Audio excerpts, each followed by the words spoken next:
중세시대에 종교재판을 하면 그 종교재판은 엄청난 파괴력과 무시무시했습니다.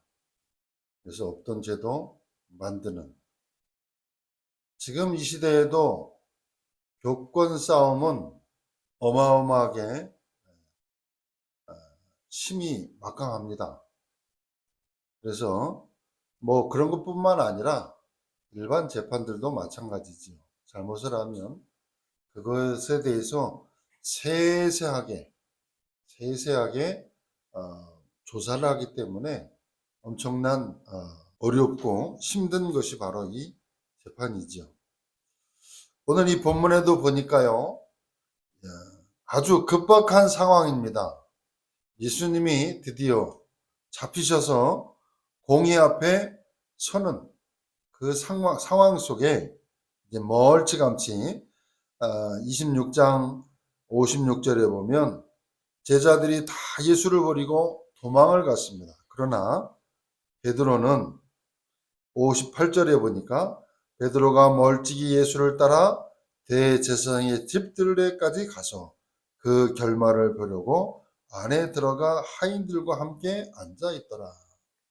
멀찌감치 다 버리고 도망갔지만 베드로는 예수님의 결말을 보고 싶어서 예수님이 잡히신 공회 앞에 앞마당까지 쫓아가는 이런 급박한 상황 속에 있던 상황입니다. 예수님이 기적을 행하셨던 때와는 아주 180도 바뀐 그런 상황이지요. 그런 상황 속에 지금 놓여 있는 본문의 말씀의 상황이다. 자, 예수님이 기적을 행하실 때 많은 사람들이 예수님을 쫓아다녔습니다. 그러면서 그들이 본 것은 뭐냐? 육신적인 것만 봤다. 내게 이익이 되고 기적과 이적을 행하시는 그것에 뭔가 좀 이익을 볼 수 있을까? 예수님 자신을 본 것이 아니고 육신적으로만 예수님을 이해한 바리새인과 많은 무리들이 예수님을 쫓아다녔죠. 역시 지금도 마찬가지입니다. 우리가 하나님의 말씀인 이 마태복음을 계속 보고 있지만은 이 마태복음 전체의 흐름 속에 흐르고 있는 그 흐름은 영의 세계를 얘기하고 인간의 근본의 문제를 해결하고 인간을 구원하시기 위한 예수님의 사역이지만은 따라다니는 많은 무리와 세상 사람들은 성경을 볼 때 어떤 눈으로 보느냐? 세상적인 눈, 육신적인 눈, 그렇게 성경을 보고 있다. 그래서 성경의 말씀을 읽어도 제대로 이해가 되지 아니하죠. 육신적으로 바라본다. 먹을 것만 얻으려고 따라다녔던 무리들과 같이 내게 이익이 될까? 내게 하나님의 말씀 신앙생활을 해도 육신적인 것을 알면 그것만 바라보면 어떤 거냐? 내게 좀 이익과 내게 좀 도움이 될까? 성공할 수 있을까? 뭔가 잘 될 수 있을까? 거기에다가 예수님을 어떻게 하면 잡을까? 어떻게 하면 그 예수님을 없애버릴 수 있을까? 정치범으로 몰아가지고 쫓아다녔던 유대 지도자들. 그런 상황 속에 예수님이 딱 잡히고 나니까 12 제자들은 결국은 예수님을 버리고 도망가 버렸다. 지난주에 말씀드렸던 것처럼 이렇게 된 것은 다 선지자의 글들을 이루려 함이니라 하시더라. 지금 예수님이 잡히시는 그 현장과 상황은 선지자의 글을 이루시기 위한, 다시 말하면 하나님의 말씀을 성취시키기 위한 문제와 사건이라. 우리는 문제와 사건과 일이 생기면 왜 이런 일이 생길까? 그러나 그 일 속에 하나님은 합력의 손으로 문제를 바꿔서 하나님의 언약을 성취시키는 그 일들 속으로 이뤄가는 현장 속에 제자들이 어떻게 했다고요? 다 예수를 버리고 도망하니라. 그 예수님을 끝까지 쫓아가겠다라고 말했던 이 제자들이요. 예수님이 딱 잡히고 나니까요. 어떻게 해요? 다 뿔뿔이 흩어지고 도망가 버렸다. 그 가운데 대표적인 사람 베드로지요. 베드로는 도망갔지만은 예수님이 잡히실 때에 대제사장의 집에 뜰까지 쫓아가서 결말을 보고 싶었다. 환경으로 인해서 실족했던 이 베드로의 모습, 멀찍이 따라다닌 베드로, 본인도 모르게 예수님을 부인해버린 베드로, 갈릴리 사람과 함께 다녔던 사람 아니냐? 아니다고. 아니다고. 자기도 모르게 예수님을 부인했습니다. 그것도 3번씩이나 부인하고 저주까지. 그러고 난 이후에 예수님 말씀하신 그대로 닭이 울더라. 그때서야 예수님이 미리 예언하신 말씀이 생각났던 이 베드로. 그래서요, 밖에 나가서 통곡을 하면서 우는 이 베드로. 여러분, 내가 예수님을 끝까지 쫓아가겠다라고 고백했던 이 베드로였지만은 환경과 상황과 순간 나도 모르게 죽을 것 같으니까 그 예수님을 끝까지 쫓아가겠다고 말했던 이 베드로가 예수님을 부인하는 지경에 이르렀다. 그래서 저와 여러분은 무엇이 중요하냐? 내가 주를 위하여 무엇을 하겠습니다. 내가 예수님을 위하여 세계복음을 위하여 무엇을 하겠습니다. 라고 하는 부분도 중요하지만은 평상시 가진 신앙의 비밀이 위기 때 신앙을 지키게 된다. 쉬운 말로 얘기하면 평상시에 복음을 누리고 평상시에 일이 있건 없건 간에 내가 그리스도를 통하여 복음이 확인되고 이 근본적인 복음의 언약의 말씀이 내 안에 사실적으로 체험되지고 그것을 누리는 신앙의 삶. 평상시에 내가 복음을 누리고 있을 이 신앙이요. 위기 때, 문제 때, 갈등 때 나의 신앙을 지키게 된다. 그래서요. 베드로가 왜 실족하게 되었을까? 예수님이 잡히시기 전에 제자들을 데리고 산에 올라가셔서 기도하실 때 함께 기도하자. 시험에 들지 않게 기도하라. 그렇게 말씀하셨는데 그들은 기도할 수 있는 힘이 없어서 졸았어요. 잤어요. 꼭 그것 때문에 시험에 들지 않도록 기도해라 라고 하신 것은 아니지만은 어쨌든 내가 정말로 복음을 누리고 이 언약의 굳건한 믿음의 비밀을 가지고 딱 서 있었다면 안 그랬을 것인데 본인의 믿음을 지킬 수 없는 그 상황 속에 놓인 베드로, 그리고 예수님이 누구인지 아는 이 베드로도 순간적인 이 상황 속에 자신을 놓쳐버린 거예요. 우리도 순간 내가 예수님을 믿습니다, 따라가겠습니다 해놓고요, 어려움이 크게 와버리면요, 갈등이 와요. 시험에도 오기도 해요. 또 내가 예수님을 잘 믿고 신앙생활 잘하는데 어떤 위기가 문제가 탁 내게 와버리면요, 이게 왜 이래? 때로는 그런 생각이 들 수 있다. 순간 내가 나를 놓쳐버릴 수 있다. 베드로가 마치 그렇게 됐다. 그래서 우리는 역시 기도의 비밀을 늘 놓치지 않아야 된다. 기도가 그만큼 중요하다. 하나님의 말씀을 언약으로 딱 붙잡고 그 언약 속에 믿음의 고백을 하면서 뭔가 확인하고 체험하고 해야 된다. 정말로 기도하는 사람은 뭐 점쟁이가 보듯이 보는 것은 아니지만은 과거와 현재와 미래를 보는 눈이 생긴다.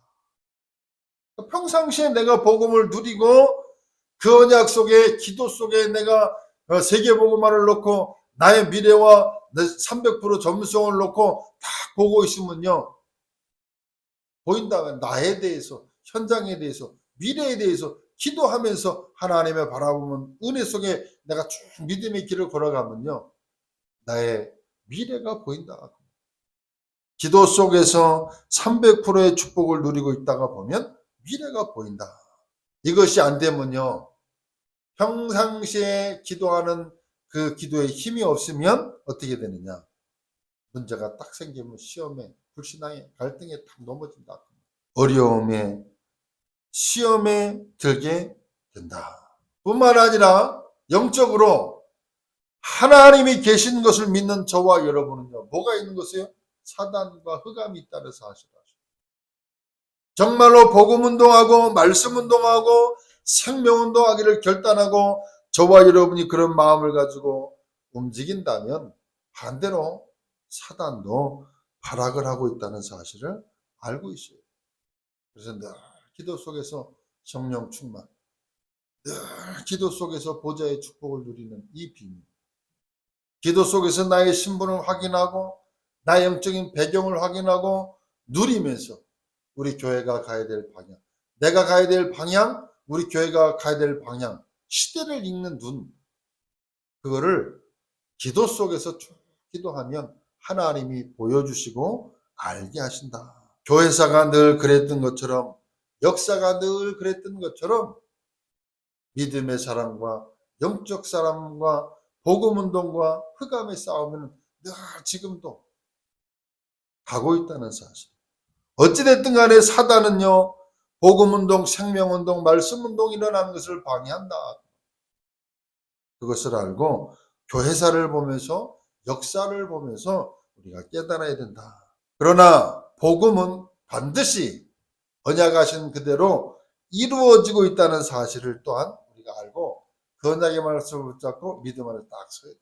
그러면 오늘 이 본문의 말씀을 통해서 우리에게 주시는 세 가지 교훈이 있다.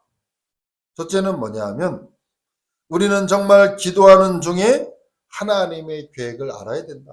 기도 속에서 하나님의 뜻을 알게 되고 기도 속에서 하나님의 그 계획을 알게 되고 기도 속에서 하나님이 나를 향한 교회를 향한 현장을 향한 계획이 알아야 된다. 그래서 하나님의 말씀과 기도 속에서 다시 말하면 오늘의 축복, 5가지 흐름의 축복을 내가 정말로 누리고 있으면요, 하나님의 계획이 본다. 문제와 일과 사건이 생기면 그 속에서 하나님의 계획을 알게 된다.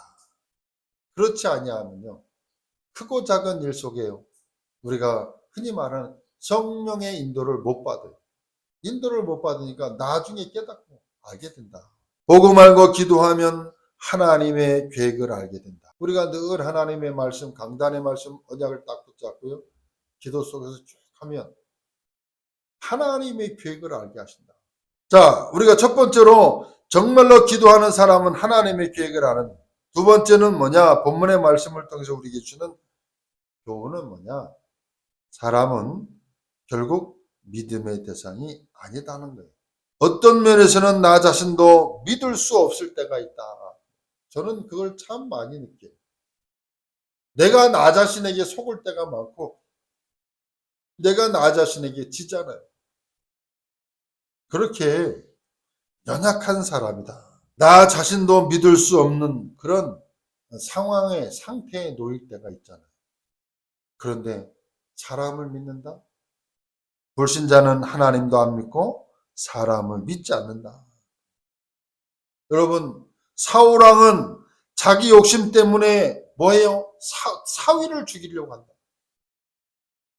사람은요, 믿을 것이 뭐 믿음의 대상이 아니라는 거예요. 이처럼 사람은 믿음의 대상이 아닌 오직 하나님만을 바라봐야 된다.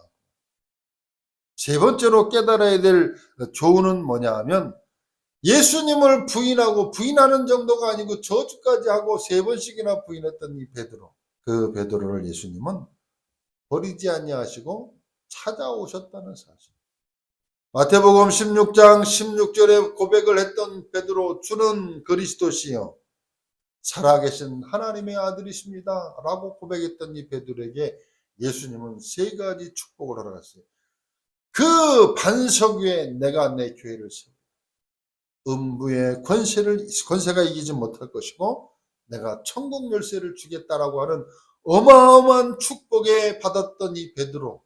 그러나 위험한 상황, 곤란한 상황, 어려움의 상황에 탁 나도 모르게 예수님을 부인하고 도망갔던 이 베드로를 찾아오셨다. 그리고는 요한복음 21장 15절로 18절의 말씀해 보니까 야, 네가 나를 어떻게 부인하고 도망갈 수 있냐 물은 것이 아니고 네가 나를 사랑하느냐? 네가 나를 사랑하느냐? 한 번도 아니고 3번을 물으시고는 내 어린 양을 먹이라. 또 다른 차원의 굉장한 미션을 주고 사명을 주셨다. 부인하고 도망갔던 이 베드로에게 오히려 찾아오셔서 예수님은 더 큰 사명을 주셨다는 사실. 내가 하나님을 사랑하는 줄 하나님이, 주님이 아시지 않습니까? 비록 내가 위험한 상황, 어려운 상황, 갈등의 상황 속에 예수님을 순간 부인했다 할지라도 내 중심만은 그게 아니지 않는 것을 주님이 아시지 않습니까?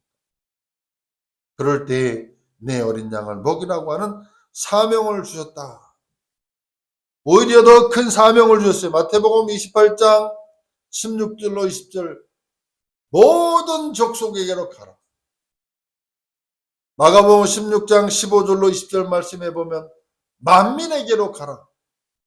사도행전 1장 8절에 오직 성령이 너에게 임하시면 너희가 권능을 받고 내 증인이 되리라.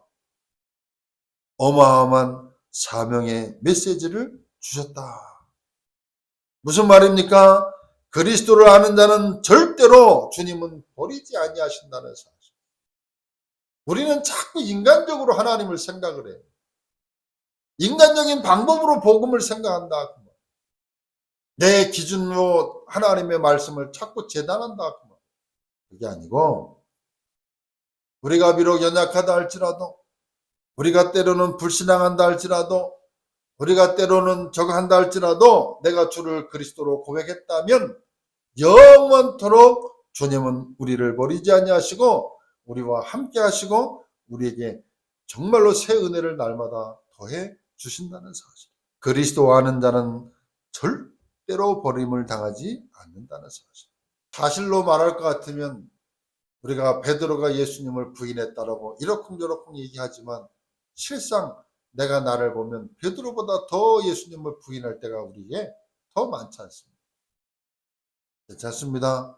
그런 줄 아십니다. 우리의 연약함을 주님은 아시고 끝까지 버리지 아니하시고 베드로보다 더 큰 은혜와 사명으로 우리에게 말씀 주실 것입니다. 우리에게는 237 5천 종족, 금토일 시대에 3가지 뜰로 다민족 치유, 네피림을 치유하고 흑암을 후대를 살리기를 하나님은 우리에게 귀한 사명을 줬다. 아까 우리 찬양할 때 내가 살아야 될 이유, 복음 전해야 될 사명, 그거 없다면 우리의 인생은 아무런 의미가 없고 가치가 없는 거죠. 우리는 베드로보다 더 큰 하나님의 은혜를 주셨어요. 이처럼 베드로를 찾아오셔서 더 큰 사명을 주고 난 이후에 베드로가 완전히 변했다. 달라졌다. 사도행전 2장 13절로 15절에 보니까 성전 미문에 앉아있던 안진뱅이, 3장이죠. 성전 미문에 앉아있던 안진뱅이. 그 안진뱅이에게 은과 금은 내게 없지만 나사렛 예수 그리스도의 이름으로 일어나 걸어라. 담대했던 베드로, 복음 전하는 베드로 완전히 바뀌었어요. 그리고는 사도행전 4장 12절에 다른 이로서는 구원을 얻을 수 없나니 천하인간의 구원 얻을 만한 다른 이름을 우리에게 주신 적이 없다고 담대하게 법정 앞에서 예수가 그리스도라는 그 사실을 말했던 베드로. 베드로가 완전히 바뀌었다. 그리고는 사도행전 12장에 내일이면 당장 죽을 판이 생긴 이 베드로에게 그 밤에 자고 있었다. 자고 있었다. 그만큼 담대해졌고 평안해졌고 믿음이 확신한 베드로로 바뀌었어요. 이런 모습을 알고 있었기에 예수님은 그를 축복하셨다. 오늘 저와 여러분이 그리스도를 바라보고 강단을 붙잡고 언약을 붙잡고 정말로 기도 속에서 하나님을 누리고 바라보고 있다면 하나님은 우리에게 베드로 못지 아니하는 베드로보다 더 큰 담대한 은혜와 인도하심과 역사와 열매를 하나님은 허락하실 것이다. 그것이 오늘 이 본문의 말씀을 통해서 우리에게 주시고자 하는 메시지다. 오늘 저와 여러분이 그렇다라고 하면 하나님의 언약의 말씀을 굳건히 붙잡고 참된 기도 속으로 들어가야 된다. 결론적으로 예수님을 배신한 것이 잘한 것은 아니지만은 우리에게도 갑작스럽게 이런 일을 당할 수도 있다. 그래서 우리에게 남은 것이 뭐냐? 언약을 붙잡고 기도 속에서 평상시에 주님을 누리는 기도가 필요하다. 복음을 정말로 이해하고 복음을 하나님의 말씀 속에서 나의 과거, 현재, 미래가 보이도록 기도하는 것. 그리고 나로 하여금 하나님의 복음을 누리지 못하게 하고 정말 현장을 가지 못하게 하는 이 흑암의 세력이, 사단의 계획이 무너지도록 하나님의 계획을 잘 붙잡도록, 말씀 붙잡도록 우리는 기도해야 된다. 그러면서 우리가 매일 이 복음에 충만해지고 복음을 깊이 누릴 수 있도록 매일 누릴 것이 있다. 그게 뭐죠? 서밋 집중의 시간이다.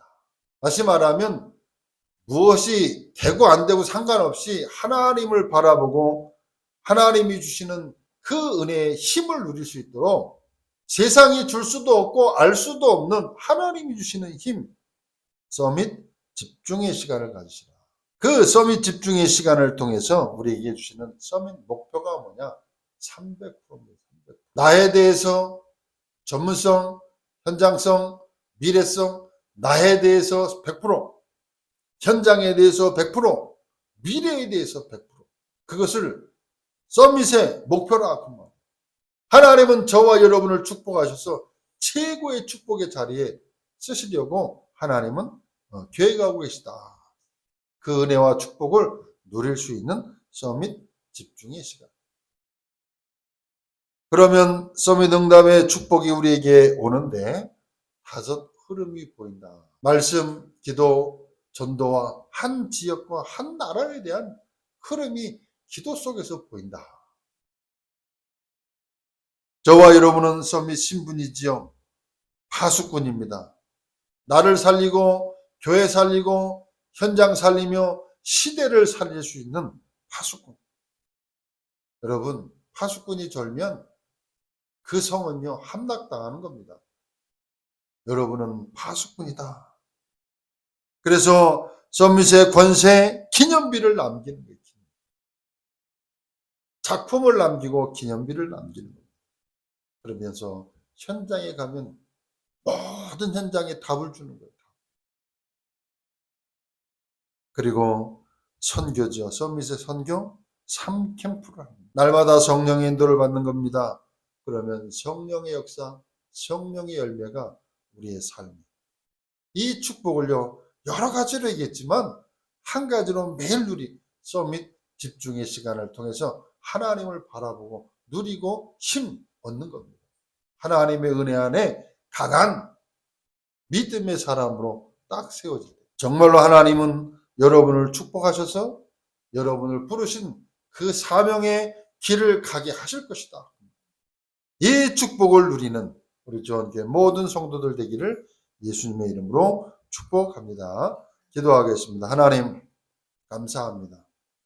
당황되는 순간에 불신앙에 빠지지 않도록 늘 하나님을 바라보는 서밋 집중의 시간을 통해서 하나님이 주시는 은혜 안에 보좌의 축복으로 충만한 성령 충만해서 믿음의 사람으로 나를 살리고 교회 살리고 현장 살릴 수 있는 300%의 전문성을 가지고 하나님의 계획과 축복 속에 쓰임받는 인생 되어지도록 하나님 축복에 주옵시며 하나님의 주원교회가 237 나라 5천 종족 살리는 3가지 뜰을 준비하는 기회의 응답을 누릴 수 있도록 역사해 주옵소서. 예수 그리스도의 이름으로 기도하옵나이다. 아멘.